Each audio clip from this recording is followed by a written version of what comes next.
ஏற்கனவே பரமசிவத்திற்கும் வீரப்பனாருக்கும் என்ன பகை என்றால், தன்னுடைய அண்ணன் கருப்பண்ணனுக்கு சாதகமாகவே இவன் திகழ்கிறான் என்கிற ஒரு குற்றச்சாட்டோடு அவனை எப்படியாவது கருவறுக்க வேண்டும் என்று கங்கணம் கட்டிக்கொண்டு காடுகளில் வலம் வந்தார் பரமசிவம்.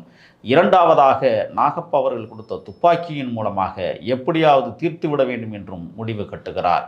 அதற்கு துணையாக கோட்டையூர் பங்காளிகளான தங்கவேலு மாதையன் வகையராக்கள் பரமசிவத்திற்கு ஆதரவாக செயல்படுகிறார்கள். பரமசிவத்தின் மூலமாகத்தான் நாகப்பா அவர்களை சந்தித்து கோட்டையூர் பங்காளிகளுக்கு உரிய துப்பாக்கிகளை வாங்கி கொடுக்கிறார் பரமசிவம். இதையெல்லாம் அறிந்த வீரப்பனார் அவர்கள் எப்படியாவது பரமசிவத்தை நாம் வீழ்த்தியாக வேண்டும், இல்லை என்றால் இந்த காடுகளில் நாம் மனவேட்டையும் நடத்த முடியாது, பங்காளிகள் நம்மளை கொன்று விடுவார்கள், பரமசிவம் நம்மளை பழிதீர்த்து விடுவான் என்று கருதி கொண்டு அந்த காலகட்டங்களில் வீட்டிற்கு ஒரு துப்பாக்கி என்கிற நிலைப்பாட்டில்தான் காட்டு ஓரத்து மக்கள் வாழ்ந்து வந்தார்கள். அந்த வகையில் கூசே முனுசாமி அவர்கள் வைத்திருந்த துப்பாக்கி பிறகு வீரப்பனார் கரங்களில் கிடைக்கிறது. வீரப்பனார் எப்பொழுதும் துப்பாக்கியுடன் திரிய வேண்டிய ஒரு சூழல் அமைந்து விட்டது.